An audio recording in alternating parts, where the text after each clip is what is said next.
Can you hear me now? I think you can hear me now. Let's make sure. Come on. I really thought I would have had my act together a little bit better by today. This is week 3 of Unfcked Weekly. And I thought that this would have went a little smoother. But that's okay. We'll get there. We will get there. Okay. Gonna go to, come on. I use OBS on my other, well, I shouldn't say my other screen. I use OBS to live stream. Great. Now YouTube is asking for 2-step verification. See, even when you create the best intentioned plan, it never goes the way you want it to go. All right, let's see. Select stream. Yes, that is my stream. Great. So we'll see if we've got anybody in the chat.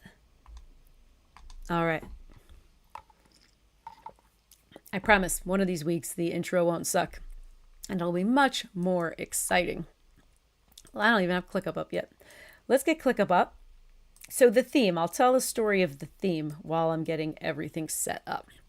So our theme is declare your independence from doing everything your damn self. A little bit of July 4th Independence Day theme here.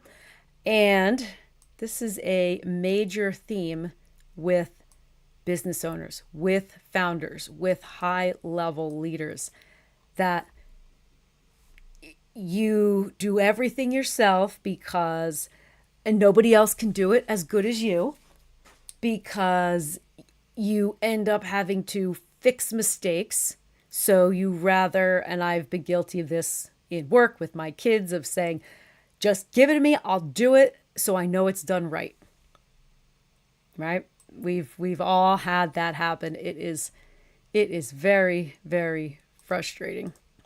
Let's see, I'm gonna get my browser open instead of using the ClickUp app. Let's see, do I have my, here, I'm gonna put that over here, put the browser over here, make it much easier to see. All right. That way, when I'm looking at the camera, I've got my stream right there. Da, da, da. Where are we? This is, okay. I also have my stream deck. I don't know if I showed you this. I should put this in my newsletter. My stream deck for, OBS, my stream deck. I feel like I should be on Twitch, like video gaming me and my kids, or streaming me and my kids playing Minecraft or something. So back to the theme. The theme for this week of Unfcked Weekly is declaring your independence from doing everything your damn self. Let me take a step back and introduce myself. If you are just coming across my channel, welcome. My name is Jackie. I am a recovering perfectionist, productivity nerd, and process junkie, and I help companies and leaders build workflows that don't suck, right? And a lot of the components, or the way shitty workflows, tends to present themselves, is everybody works their own way. Nobody's ever on the same page. The other way is I spend too much time trying to figure out what to work on instead of actually doing the work. And another one of my favorites is I can never find anything I need.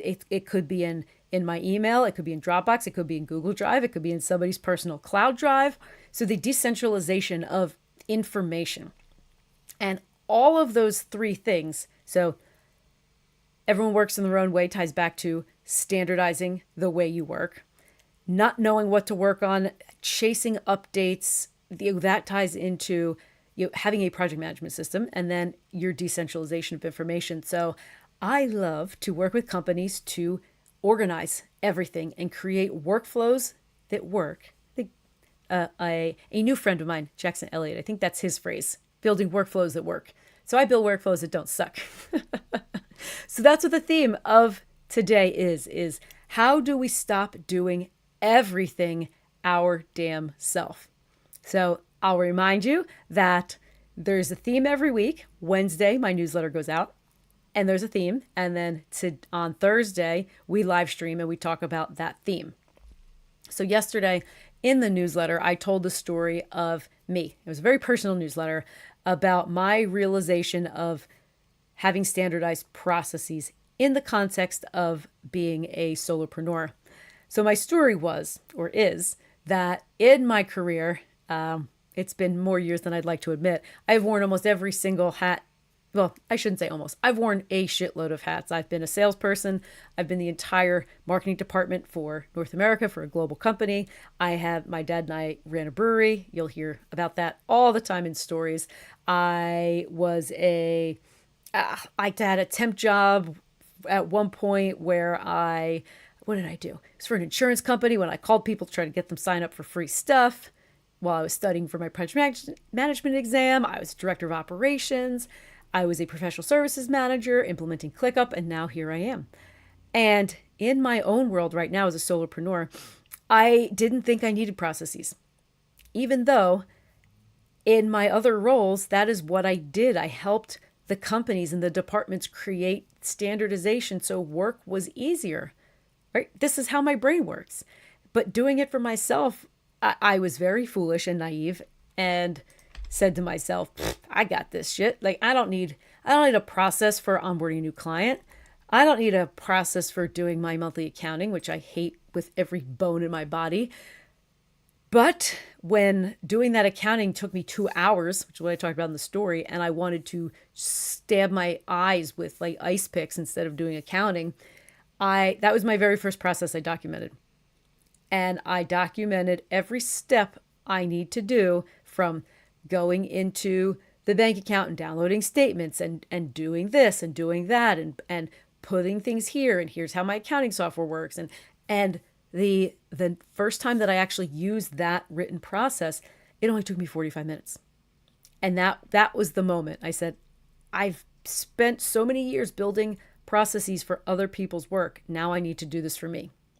So if it can save me as a one lady show, 10 hours a week, or is it 10 hours a month? I don't remember. It's probably not 10 hours a week.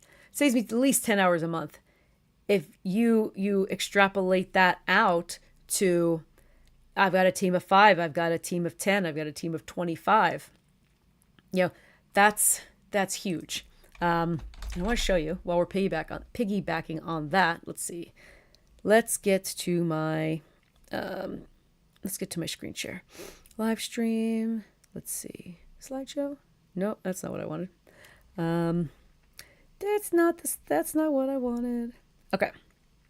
This is the live stream scenes. What is going on? Well, all right, let's see. No, that's not what I wanted. There we go. Screen share. No. What the hell is going on? This is really annoying. There you go. So on my website, I want to show you, because this will come full circle. This will, I promise. What do I have on here? Be more productive, an efficiency calculator. Here we go. I want to show you this. I will link to this in the description after this is live. And I still need to reach out to the website company. Look at this. My website started putting these dual color stripes here, and red is not one of my colors, and it's making everything red, but that's okay. So I wanted to show you this calculator that I built. Let's put me over there, because everybody's different, right? But I think, I've got something on the homepage about it. There we go. Inefficiencies. Do we know how much we're losing every week? So I read a report by people much smarter than me that says the average employee wastes at least 5 hours a week looking for documents, reinventing the wheel, answering the same questions on inefficient things. So how much are we bleeding? So here we go. So in here, this average employee salary, including you. So add whatever your owner salary, your C-suite salary, whatever that is. We can leave that at 75,000. We can put that at 8 employees, and then we get, whoa, that is an awful color. So by the way, too, If you are on my website and ever find anything like this that is god awful and doesn't seem right, please let me know because most likely it is not intended. I don't want this to be super bright red, but this is saying that we are losing $1,400 a week, $6,200 a month, and wow, a very even $75,000 a year of wasted time. So let's up this. Let's say we've got 17 employees, not 47. Let's calculate that. We are losing $159,000 a year in just wasted time. So imagine if I should have multiplied those hours out. I can't do math in my head. We do 17 employees times 5 hours. That's 85 hours a week that you could get back. So collectively, so imagine if by standardizing your processes, right, work can be done faster. By standardizing your processes, by standardizing where documents are stored, by standardizing communication, right? So if somebody emails you something about a project, but you don't remember they emailed you, did they text it to you? Did they write a post-it on your desk? Is it in ClickUp? Is it in Asana? Is it in a spreadsheet? You have no idea where that document got linked. I guarantee you waste at least 15 minutes or so every time you've got to look for something you don't know where it is. So if you could get back those 5 hours a week, let's say you're a salesperson, or let's say people on your team is a salesperson, which I assume you have, that 5 hours could be spent meeting with additional clients, which is going to equal more money. So how much is each new client worth to you? How much more prospecting and meeting with could a salesperson do with an extra 5 hours? If your person is on your team, your marketing agency, and you build landing pages with 5 more hours a week, how many more landing pages could that person produce? How many more clients could you take on? So think about it that way. So that's really the benefit of standardizing, because the more you standardize, the more efficient you will be and the less time you will waste. And the other part of it for today's theme of not doing things yourself is that if there is so much shit that I do, that you do as a business owner or a high-level leader, that you could put off, that you could standardize and have somebody else do it, the better. So I will stop telling stories and I will just get into how we're going to make this work. Okay, I'm gonna put my face back over here. Alrighty, so this is my demo workspace. We've got our regular workspace. So here's what I'm gonna do first. The thing that I talked about in the newsletter, and let's see if I get back to, where is me full screen? I'll get back to here. So what I talked about in the newsletter of how I built this for myself, and this is the process that I take clients through as well, is I have a process library in ClickUp that I built. Let me get to one more thing. I got this concept. So I'm a very systems process driven oriented person, and a friend of mine, Jason at Samita Innovation, he was going to join me today, but he couldn't. He shared a book with me called Systemology. And why does this keep, oh my goodness, why are the buttons missing on my Stream Deck for what I need? Screen share? Not screen. Oh my goodness. Is this button not on my, you know what? I should share with you. Here, this is a really good unfucking right now.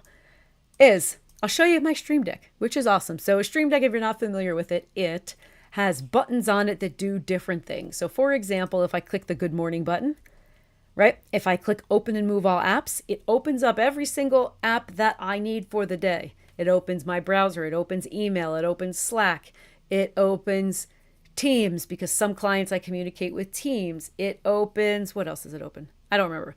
But it doesn't move everything exactly where I want. But I have two monitors. I have a 32-inch here and I've got a 27-inch here. But it opens everything with one click. It is awesome. I can show you if I click the GCal, the Google Calendar button, it opens a pop-up version of Google Calendar. So that's just one example. So if I go to my Stream Deck, and I go to OBS, which is, so this is what I'm playing with in OBS. So this controls all my scenes, which, yeah, I can show you this real quick. So this is my OBS. Woo, that is crazy. But I have all my scenes here, and this one is what I'm doing for here. Full screen is that, and this button was not showing up on my Stream Deck. So instead of having to look at this, which is on my other screen while I'm streaming, I just have buttons. Nope. Let's see. I just have buttons on the Stream Deck. Let's see. That tell me what to do, but that button's not showing up. So let's unfuck this. That's what we're talking about. So we'll go back to screen sharing. So what I do to program the Stream Deck is I have a scene for live stream, which is what we're in now, but I don't use that anymore. We get rid of the razor's my webcam, and I'll just stick this over here. Screen share window is not, that's not what I need. I need it to be this screen share with 4K, which is what we're on now. So I'm going to put Jackie intro, Jackie outro. I don't know what this slideshow. Oh, that's the actual slideshow. No, I want screen share. And I'm just going to rename this screen share, make it much easier. Put these over here. Full desktop. Oh, that's this one. Nah, I'm going to get rid of that one. See, when things are not labeled properly, apparently I had the button and I didn't even know it. All right, now, so that's the Stream Deck, and maybe I'll do a session on the Stream Deck one day, but that is good for now. So no, that is, now it's taking me through all my different, my Minecraft. My kids and I started, Alex Tuck, I'm going to tag, I don't know if I could tag you. I've got a Minecraft plugin profile for Minecraft. Maybe we can talk about kids in project management and parenting one day. Alex Tuck and I can link that too. Recorded a podcast last week and we talked about parenting and how we're raising tiny project managers and how we play Minecraft with our kids, which was so fun. So I'll link that. You know what I need to do? I need to start having a document where I'm going to go to Google Drive. Or I should put it in ClickUp. I don't know. I'm just going to make a new doc for now. New doc, because last week I remember saying, after this is live, I will put the link to XYZ in the description. And then I couldn't remember what I said I would put in it. And I didn't want to go back and watch it. So here I'm going to put YouTube live stream links to add. See, another way that I can be more productive. So I'll just put a header here of today, July 3rd. All right, and I'll keep this on my other screen. So if I say I'm going to link something, I will put that on my other screen. Should probably tell you also about Power Toys that I use, which is really cool, but not for today. So what did I say? I said I was going to link to the Project Zero podcast. Project Zero podcast. I should send the newsletter link to. Newsletter, subscribe. Awesome. All right, out of Google Drive. Let's go back to systemology. We got started there. So systemology is, the concept of systemology is the system for creating systems. And this piggybacked off of a book called The E-Myth. I feel like I have to tell this E-myth. Oh my God. I have to tell the stories behind these things. So the E-Myth, I read this book back when my dad and I ran the brewery. So the concept of the book, The E-Myth, so why small businesses don't work and what to do about it. The concept here, and I find it relevant because this is the trap that a lot of business owners fall into, which still feeds into the theme of stop doing everything your damn self. The theme of the E-Myth is that as entrepreneurs, we start our business because we're really good at something. So for context, when my dad and I started the brewery, we loved making beer at home. We found ourselves unemployed, and that's a story for another day. But we knew we were really good at making beer. We knew everybody loved our beer. So we started a brewery, and a big brewery. And we found out very quickly, and this is what the book describes, is that just because you're good at something doesn't mean you're going to be good at running a business to do that thing. And that's where we found ourselves, because we wanted, let's say I like to use a carpenter as a great example. If you're a master carpenter and you build furniture for your home and maybe for some friends, and people say, you should really go into business for this. Great, let me start a carpentry custom furniture business. You get into the business and you start making furniture. But then you realize, I need to market myself so people know I exist so I can make money. Then on top of marketing yourself, you need a website. You've got to send invoices. You need to, there's everything compounds. You need to have a strategy. You can't just do the work. And managing the work is very different from doing the work.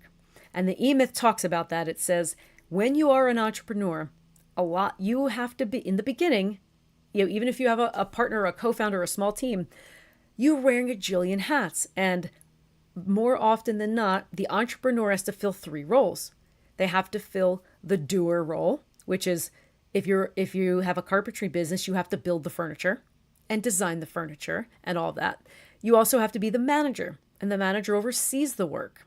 Then you have to be the entrepreneur who has the vision for the company, creates a strategy for that vision, and helps to grow the company. But it's nearly impossible to have a vision and a strategy and have the time to grow a company if you are managing the work and doing the work. And that is what a lot of us fall into. So, long story short, well, still long story, but the book tells you that treat your business as if it were a franchise. Every aspect of the business should have written steps. And think of it like you're putting together an instruction manual that you could hand off to somebody and franchise that business, right? Everybody knows the McDonald's method, that they do the same thing every single time. Things are even laid out the same way because it is efficient. And the more you do things over and over and over the same way, the faster it gets done, the more efficient it is, the better you get at it. So that is the concept of the E-Myth, is to treat your business like you want to franchise it. Then comes systemology. Systemology, actually the foreword to systemology includes Michael E. Gerber, who wrote E-Myth. So systemology is the system for creating those systems in the business. It is awesome. I listen to the audiobook. When you listen to the audiobook, you also get access to a ton of free resources. And I made my own systemology model in ClickUp, because systemology has their own software, Systems Hub, for creating a process library or a systems library. But that is what I built in ClickUp. So that's what I'm going to show you today. So the key to stop doing everything yourself is to treat the business like it's going to be a franchise. And once everything is documented, not just the what. So the what is the process, the how is the SOP, or the standard operating procedure. So the what is, again, we'll say in my business, or most businesses, we're going to have, there's work that has to be done for operations. There's work that has to be, biz ops is like what has to happen for the business to function. Usually HR, sales, finance, IT, back-end stuff. There's marketing stuff. There's sales stuff. If you are a product-driven business, there's designing and prototyping and product design, product manufacturing. Then maybe there's logistics. If you're in a services business, you're developing services, you're creating offers, you're delivering something to a client, which is usually a client engagement. So you've got to manage all of that. And all of those things have repeatable stuff, right? I'm using things and stuff too liberally, but you know what I mean. Very simple examples. I've used it again. Your monthly accounting reconciliation, onboarding a new client, onboarding a new hire, closing out a project. What do you do when somebody needs a password reset? Stuff like that. If it happens more than 2 or 3 times, it should be a documented process. And once things are written down, your litmus test is handing that document off to someone. And can they do the task? Not just do it, but can they do it correctly to the standards you set without your involvement? That's the ultimate goal. That is really the ultimate goal. Right before this, I just had a meeting with a prospective client, somebody who I may work with, and I hope that I do. And as the business owner, she was underwater. Her words were, "We are bleeding through the Band-Aid. I'm involved in too much. I'm doing admin stuff that I hate." She was like, I hate doing this. It sucks. And she admitted full out that they don't have standardized ways of doing things. And fortunately, they recognize that. And they said, we can't continue. We are getting more work. We need to hire more people. And this is going to snowball into this is not her words, this is mine, but it's going to snowball into a more giant shit show than it already is if we don't standardize this. And one of her big goals that I thought was awesome was, she said if she gets an email with the name of a project in the subject line, her gut sinks. I won't tell you what she actually said, but because she knows it's an email from a client about something angry, about something that went wrong. And she doesn't want to have that feeling ever again. And she has said, and she admitted, and her team admitted, that because their processes aren't documented, mistakes are made because nobody knows the correct way to do things. So they do it how they think they should do it, but then mistakes get made, balls get dropped, clients get upset, and then she gets angry emails. And reputation is super important. And then she has to spend an enormous amount of time talking with the client, getting it fixed because they want to maintain that reputation. So by standardizing things, they're going to be able to get in front of the problems, be proactive instead of reactive, and she'll be able to pass on some of that admin work that she hates because there is a standard way to do it.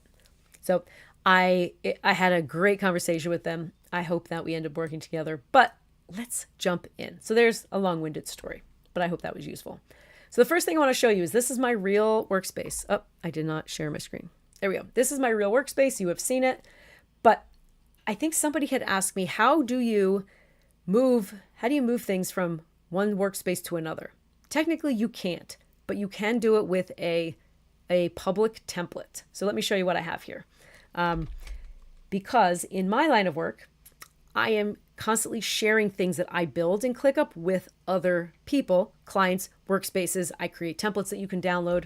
So my template library here is my templates for my work, productivity nerd, for my workspace. I highly recommend every single workspace have a template library.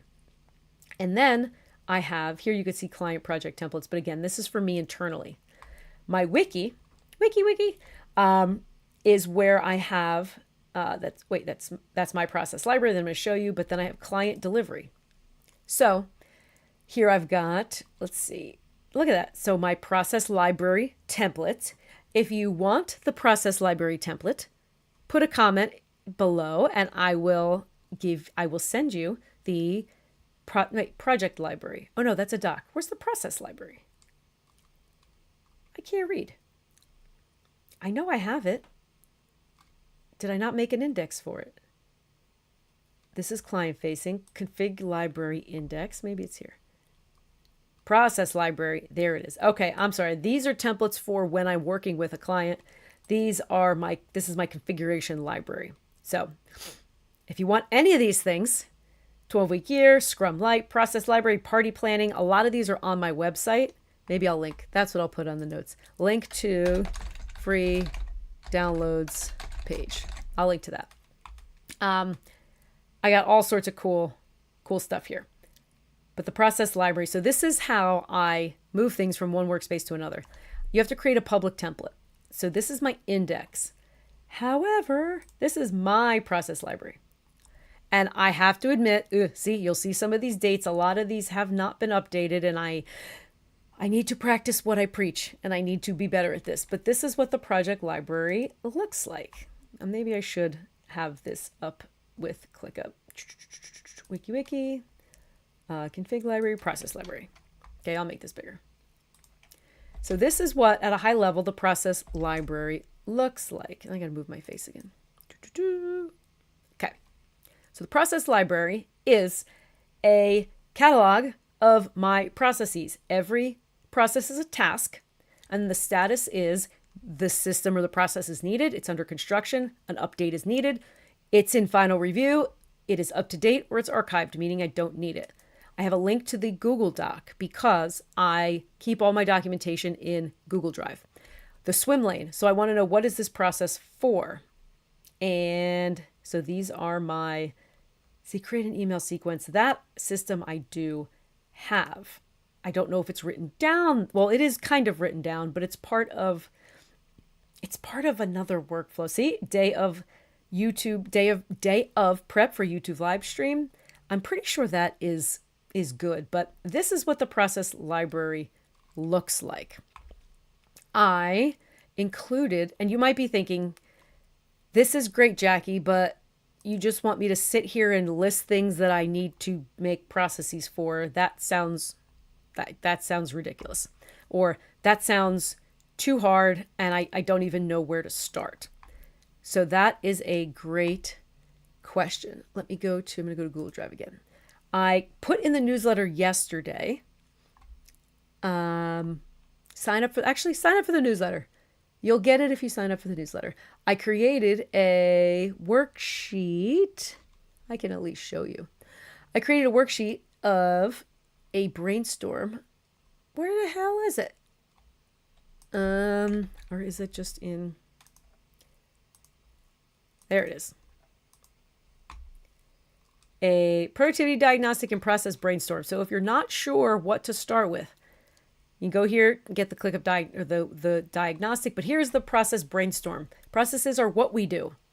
Okay? Let's brainstorm some of the processes that need to be standardized. So this is a great jumping off point of what to load up your process library with. So what is the most common process? What is the most frustrating process? What has the biggest impact on your employees? Here I can zoom in.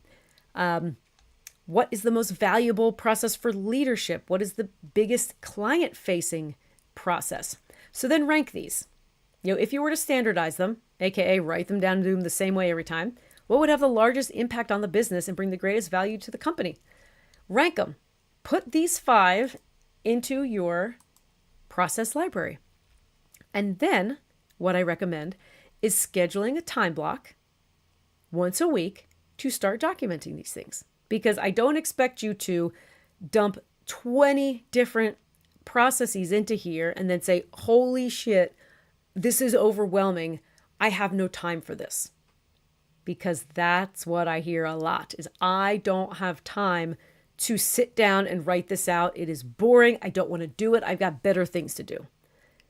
But if you're answering the same question 37 times, what takes more time? Getting pissed off and answering that question every time somebody asks it, or taking 30 minutes and writing out your answer, putting it somewhere. Then if you use ClickUp Brain, the ClickUp Brain can access that information and give it to the person without you ever being involved.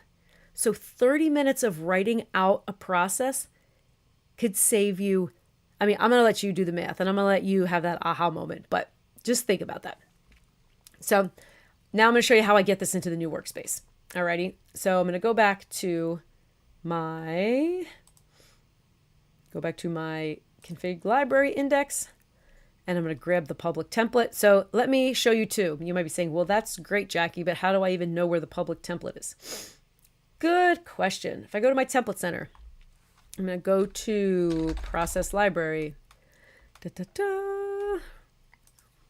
You go to share and you click this, copy public sharing link.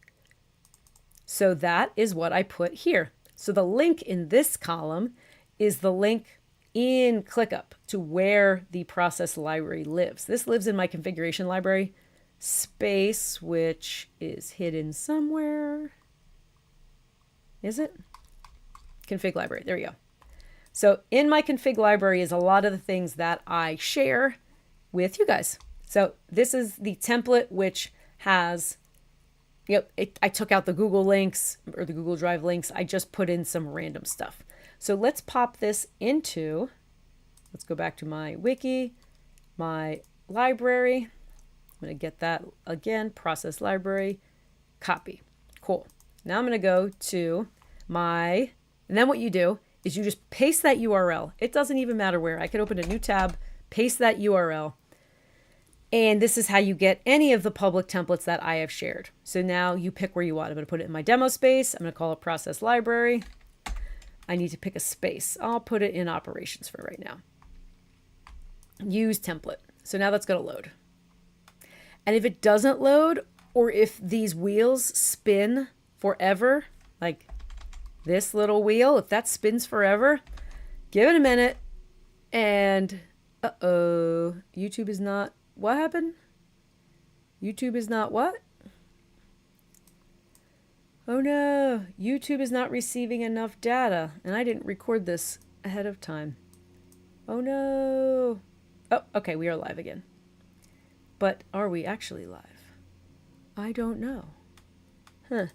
Can I share? All right, let me see the issues of trying to live stream. Da, da, da. All right, it looks like I am live. So, whoa, what is this? What? Oh, I don't care. ClickUp. Sorry, but I don't care about your AI images. So here's our process library. Yay! So now you've got your process library. So now what I would do is, you've got the template from me. Da, da, da. Go in here, and I'm going to make all of the statuses process needed. So you've got your swim lane. Let's see, board, status, master template. So if you would like to keep your processes in ClickUp, you would come in here, you would rename this, because master template is for me, because I've got mine and I've got the master template, right? I like to break these out by departments, swim lanes, whatever you want to call this, operations. Then within here, see, I've got an SOP template. The SOP name, the department, is it a sub-process? Process champion. So that means who owns this. And what that means is who does this the best in your company. One of the themes of systemology is the business owner should not be the one documenting the processes, because too often they are too removed from the actual work. So let's say one of my clients, they own it's a private company, but they supply is not a good word. Public utilities companies hire their technicians to go out and fix equipment that are at people's houses, meters or pipes or things like that. And one of their processes is a form for a field inspection. So a supervisor has to go out and inspect a job because that's required by law, and they need a process for it. But it doesn't make sense for her to write that process. She oversees it as the owner of the company, but it makes a lot more sense for the supervisor to write out that process because they're the ones who do it every day. It would make sense for the person who's the technician to write the process of how to fix a broken meter, right? So when they have a new hire, a new technician, and they need to teach them how to fix a broken meter, what happens normally is if they shadow one person today, that person's going to show them how they do it. If they shadow a different person on Thursday, that person does it their own way. If they shadow a third person, that person does it their own way. So now this new hire is confused as shit because 3 different people taught him 4 different ways to do the same thing, right? And that's what's going to lead to things being done wrong, things being incorrect, balls dropped, mistakes happening. There needs to be one way to do things. So the person doing the fix should be the one to write the process. So fill out this summary of your process, steps, and this is exactly what I have in Google Drive.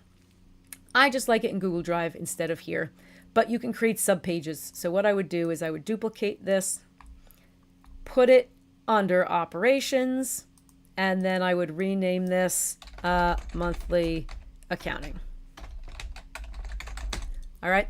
Let me show you how detailed one of mine is. And I probably should have had this ready to go, but I did not.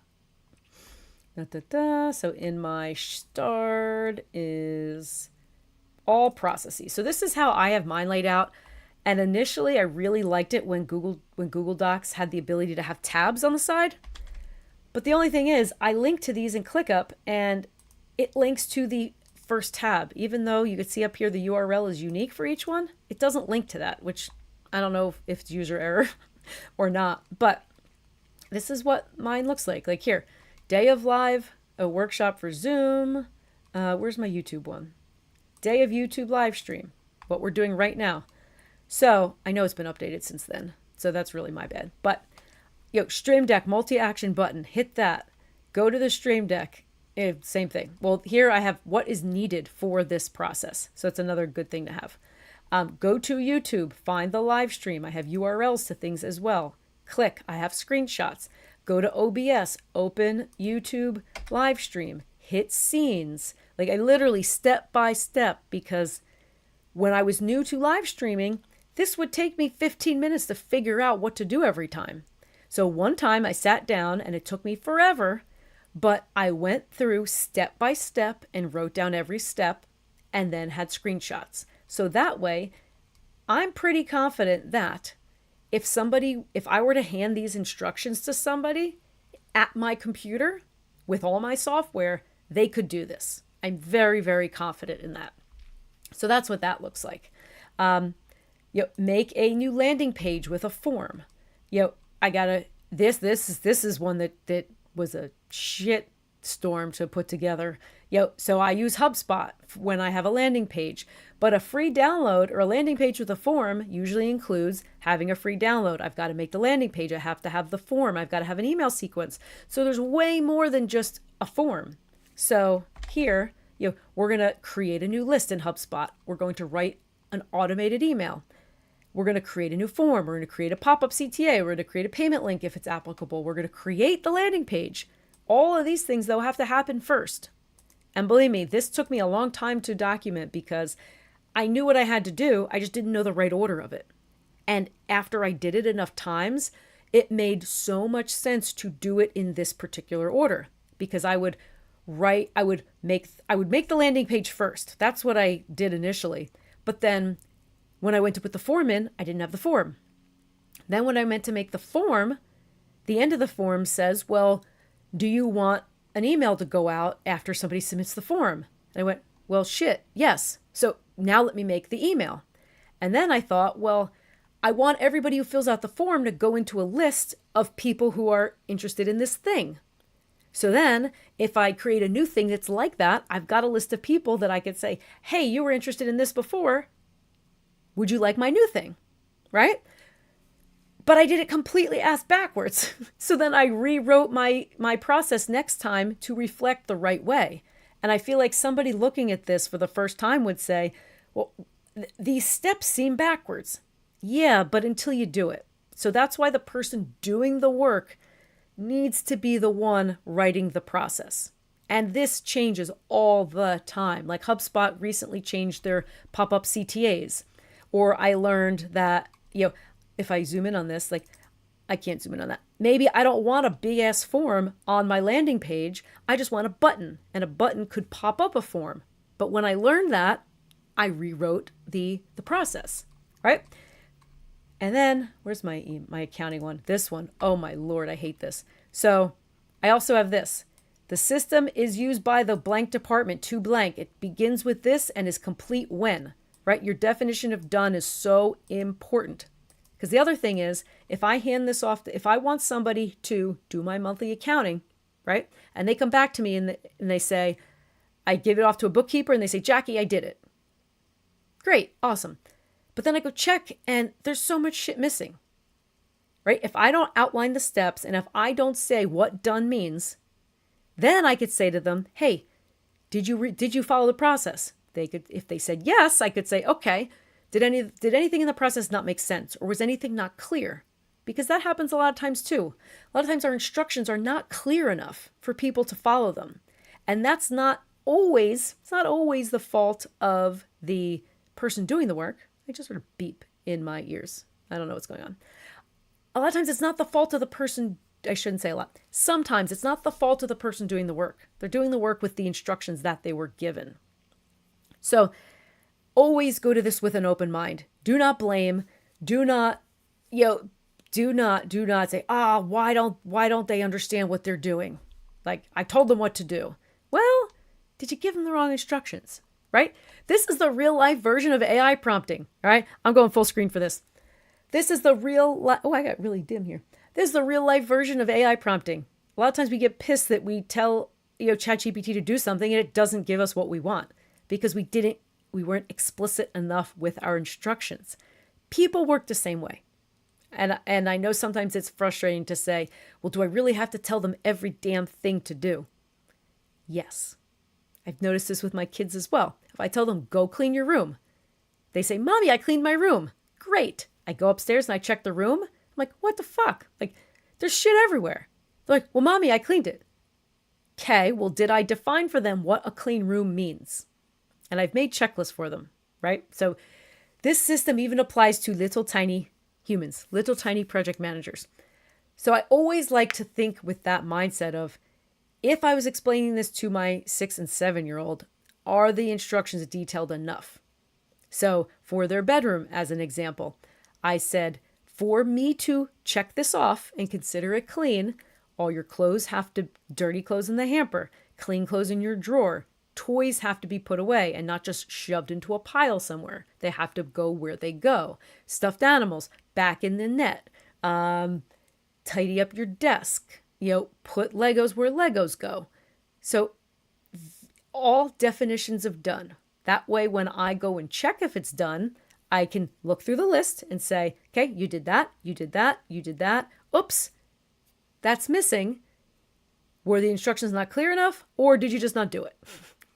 And what's awesome about this is it creates the accountability, because after enough times, it becomes routine. And after enough times of checking, if the person does it well enough, you get the confidence of knowing it's done without having to check it, which is the ultimate moment. And I love when clients come to me and say they finally had this moment, that this happened with a client recently with I think an invoicing process. They were the ones, the owners of the company were the ones always sending out invoices and chasing down invoices that weren't paid. And it was a time suck. They didn't want to do it, but they felt like they were the only ones who could do it right. And we came to a call and she said to me, Jackie, I have to tell you, I wrote out the steps, every single step for how to send an invoice, what to do, what to check, how to follow up. And I handed off the process to the office manager. He goes, and she did it, and I checked it, and it was done exactly how I needed to. She goes, I can't even tell you how much that has taken off my plate. She goes, because now I knew, or the instructions were clear enough that she did it correctly the first time, and now I don't even have to think about it. Right? So let me then bring you into ClickUp. And I haven't been in my demo space that much, but so here, is this my real one? This is my real process library. Monthly accounting. So that's going to be a great example. So in my real task, I'm not sharing my screen. In my real task here, I have the Google Doc embedded, right? So again, I don't love keeping important documents in ClickUp. I embed them here. Alrighty. And then we have relationships. So here is the relationship to the actual task. So I have a task, I don't even think it's a task template, but it is a recurring task to do my monthly accounting. Okay. I guess that doesn't have recurrence because it doesn't. So in my recurring task, there is a link with a relationship to the SOP. So you click the SOP, you get the instructions. You could always pop this out into a new tab, have it side by side. You pop this out and go, right? We'll pop this out. We'll go here and here. Again, I have two screens. I have two monster screens, so I usually recommend this, but have your process on one screen or one side, have the task you need to do on the other, or not even the task. Oh, come on. Monthly accounting. Here we go. Task links. So you may want to have the task here. You may not. For me, for monthly accounting, I don't need ClickUp open. I need my, see, I've got all of these things linked. I need my accounting website open. I need my bank open. I need any other like subcontracting sites that I get paid for open. I need all of those things open. I don't need ClickUp open, but put your process on one screen, put the work you're doing on the other, and follow along. The other thing I like to do is, here we go. I create a checklist that mimics the process, right? So I don't have as much detail here. I wonder if I could bulk do this. I don't create the level of detail in the task as I do in the SOP, because in the SOP, I only want one place to update things, which is the other thing. If a process changes, I want there to be one place to make the update, not let me go update my task template and update the SOP. If it's a big enough change, yes, there will be a task template update needed, but for the most part, I want this to be super high level. All right. So I can go through here and follow along that again, if I'm handing this task off to somebody and they check off every single thing, but I notice something is done incorrectly, that's a red flag for me to go in and say, okay, you checked everything off. So that is your word saying that it was done correctly. It's not though, so let's find out where that gap was.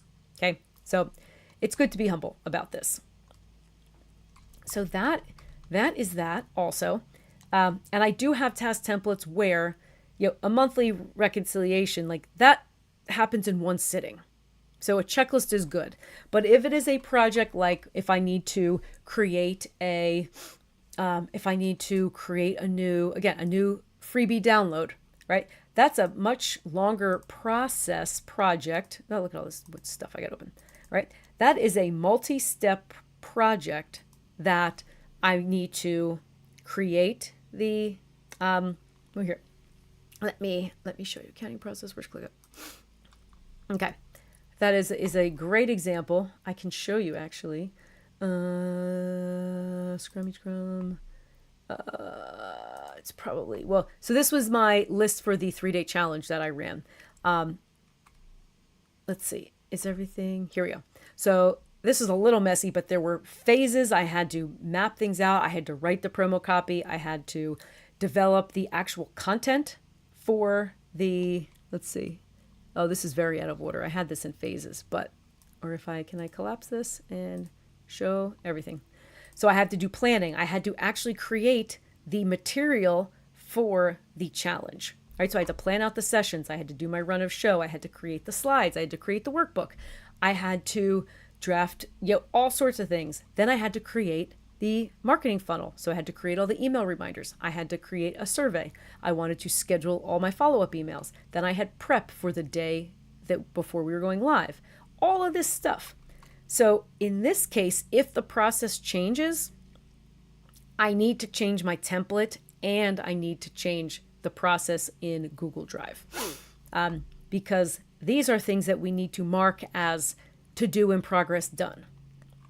That's why it's important to change the template in ClickUp if your process changes drastically. Alrighty. So look at that. We got about 4 minutes left. So that is that. If you would like the process library template, let me know. That will include the process library, the links to the, not the links. It will include the template for the, why am I drawing a blank? The template for, the actual SOP writing. It'll include that. Activity, that is a cool thing too. I've got a view here for status, so all of our statuses. The other thing that I love about this is it creates a collaborative environment for everyone to have an input to this. So let's say new client onboarding, okay? let's say we've got a team of, we'll use the marketing example again, a team of, we've got probably an account manager. We probably have then we'll select the team of people who are going to work on the project. So let's say the account manager has noticed that the last 4 clients that the company has gotten, there's been, let's say that you're supposed to create a shared Google Drive so they can upload files to it. And let's say 2 weeks into the project, several of those clients have complained they never got access to the Google Drive. The person who realizes that there is a issue with the process could come in here. The other thing is you want to have in here who owns the process. And we should probably have a custom field for that. Or the assignee could probably be the person who owns the project. So that's nice too, is you come in here and you know that this process is under construction or an update is needed, right? So you can change the status to update needed. And I can come in here and tag, I'm going to tag, Bruce Banner and tell him what's going on. Clients aren't getting access to the Google Drive. Can we blah, blah, blah. Can we discuss updating the process? Because again, the people doing the work are the ones who know the process the best and are the ones who know where there are gaps and where there can be improvements, because processes can always be improved. Always, always, always. Processes are never done being written. That's what's great. Or SOPs are never done being written. They are a living, breathing document that can adapt and change and grow with an organization. So to sum it up, that is how you can declare independence from doing everything your damn self. Summarize the steps. First, you're going to brainstorm let's go back to let's see. We're going to, there you go. You're going to brainstorm. Did I put this on my link? No, I said, go sign up for the newsletter and then you'll get this. That way I can keep you up to date on the other cool stuff we're doing. So first thing you're going to do, or you can just do this yourself. You don't need the download. Brainstorm. What common processes do we do over and over and over and over again that people screw up, that are a pain in the ass, that we never do the same way, that you want done the same way, consistently, reliably, correctly every single time? Put those in your process library.